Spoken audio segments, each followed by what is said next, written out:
Hello friends, आज अपन पढ़ने वाले हैं consumer equilibrium and utility analysis. So utility क्या होती है? Want satisfying power of A commodity. जैसे मिल्क हुआ, उसकी वांट सेटिस्फाइंग पावर कितनी है, उसको अपन यूटिलिटी बोलेंगे, उसकी वांट सेटिस्फाइंग पावर को। अब इसको अपन ने मार्शल ने डिस्क्राइब किया और हिक्स ने डिस्क्राइब किया इसको टू टाइप्स में, cardinal measurement of utility and ordinal measurement of utility.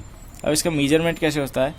जैसे कार्डिनल मेजरमेंट में जो कि मार्शल ने डिफाइन किया है, उसमें यूटिलिटी और सेटिस्फैक्शन को अपन कार्डिनल नंबर्स जैसे 1 2 3 4 हो गए, इसमें मेजर कर सकते हैं। लेकिन जो हिक्स है उसने बताया है कि अपन इसको सिर्फ डिफाइन कर सकते हैं, मेजर नहीं कर सकते। जैसे कि नंबर्स में मेजर नहीं कर सकते, सिर्फ डिफाइन कर सकते, जैसे हाई और लो।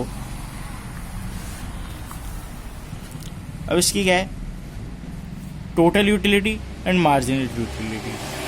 टोटल यूटिलिटी होती है इसकी derived from consumption of all the units of a commodity, and it is additional utility derived the consumption of additional unit of a commodity. mu is equal to TUN minus TUN minus 1.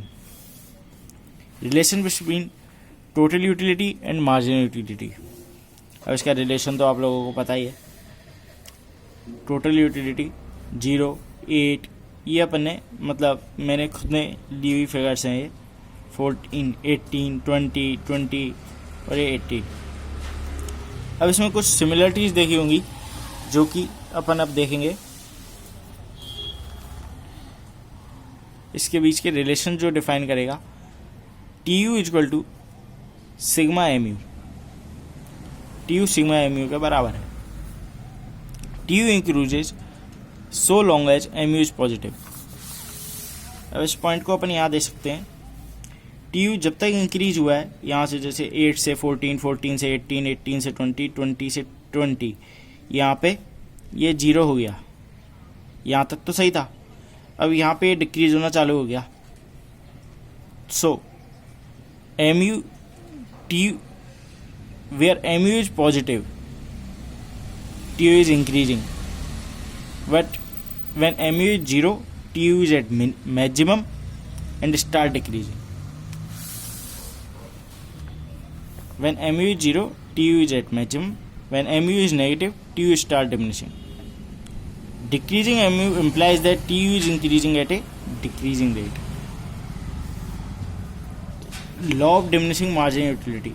This law states that as more and more units of a commodity are consumed, margin utility derived from every additional units tends to decrease.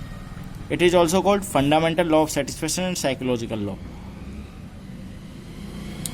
जैसे कि जैसे अपन more and more, जैसे कि milk है, एक गिलास पिया बहुत ज़्यादा सेटिस्फेक्शन मिला, फिर दूसरा गिलास पियेंगे तो थोड़ा कम सेटिस्फेक्शन मिलेगा उससे। ऐसे ही मतलब सेटिस्फेक्शन गिरता चला जाता है मोर एंड मोर यूनिट्स को कंज्यूम करने से। टू बेसिक एजम्पशंस इसके होते हैं। गुड्स आर स्टैंडर्ड ओनली, मतलब स्टैंडर्ड क्वांटिटी में ही होना चाहिए। जैसे कप ऑफ मिल्क हुआ, अब तुम स्पून में पीने लग पड़ो तो ये कोई बात थोड़ी हुई। कंजप्शन इज कंटिन्यूस कंजप्शन होना चाहिए, ये नहीं पिया एक आज पिया, एक महीने बाद पिया। Concept of consumer equilibrium, it refers to a point of maximum satisfaction when he is spending his given income across different goods. जब कोई आदमी या फिर कंज्यूमर अपनी इनकम का कोई भी पार्ट या फिर फुल्ली इनकम वो किसी कमोडिटी को परचेज करने में यूज कर रहा है, तो उसकी जो मैक्सिमम सेटिस्फैक्शन है ना, उसको कहेंगे consumer equilibrium. One commodity case, इसको दो टाइप्स में डिवाइड किया गया है, एक तो वन कमोडिटी केस और एक two commodity case. Two commodity case अपन आगे पढ़ेंगे, अभी वन कमोडिटी केस पे बात कर लेते हैं। Purchase depends on 3 sectors.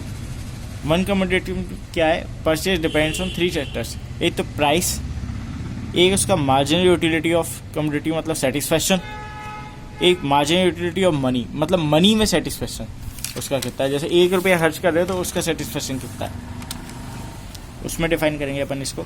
अभी अपन इसका कर्व देखते हैं अब इसके कर्व में क्या है,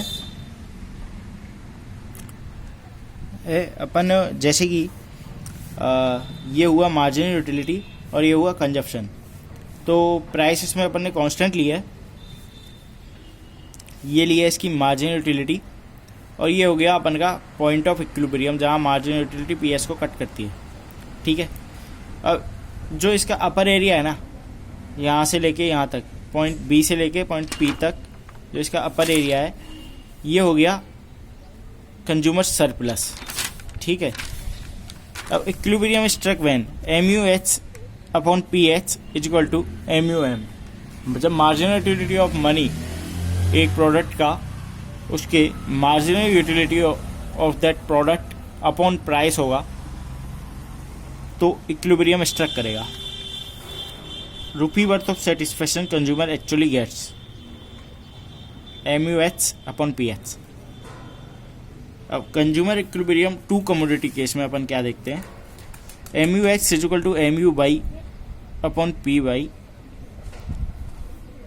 marginal utility of H upon price of H, marginal utility of Y upon price of Y is equal to marginal utility of money of both products. ठीक है,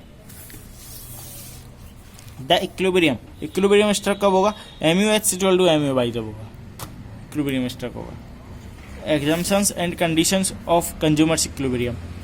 Utility can be expressed in cardinal numbers only, मतलब 1 2 3 4 में ही express होगी, क्योंकि high और लो में तो अपन express कर भी नहीं सकते इसमें ग्राफ में। Marginal utility of money remains constant, जो MUM है वो कांस्टेंट होगा। Law of diminishing marginal utility follow होगा। The consumer satisfaction is maximum, जो कंज्यूमर का सेटिस्फैक्शन है वो मैक्सिमम लेवल पर होगा। लिमिटेशन ऑफ यूटिलिटी एनालिसिस, जो इसका पूरा यूटिलिटी जो एनालिसिस है उसका एक ही लिमिटेशन है कि ये सिर्फ कार्डिनल नंबर पे फॉलो हो सकता है। देख, the only limitation is that utility can be expressed in cardinal numbers as it is only can only be expressed as ordinal numbers measurement, it can not be figured out in numbers. अब आप किसी भी चीज़ को numbers में major करने के लिए हिचकिचाओगे थोड़ा, जैसे हर चीज़ को तो 10 आउट ऑफ 9 और 10 आउट ऑफ 8 तो नहीं दे सकते, तो उसी चीज़ को अपन हाई और लो कह सकते हैं। जैसे यार ठीक थी कॉफ़ी, ठीक थी कॉफ़ी, अच्छी थी कॉफ़ी, अरे यार ये तो बेकार बना था, ऐसे कुछ। सो फ्रेंड्स, आई होप मज़ा आया होगा। Thank you.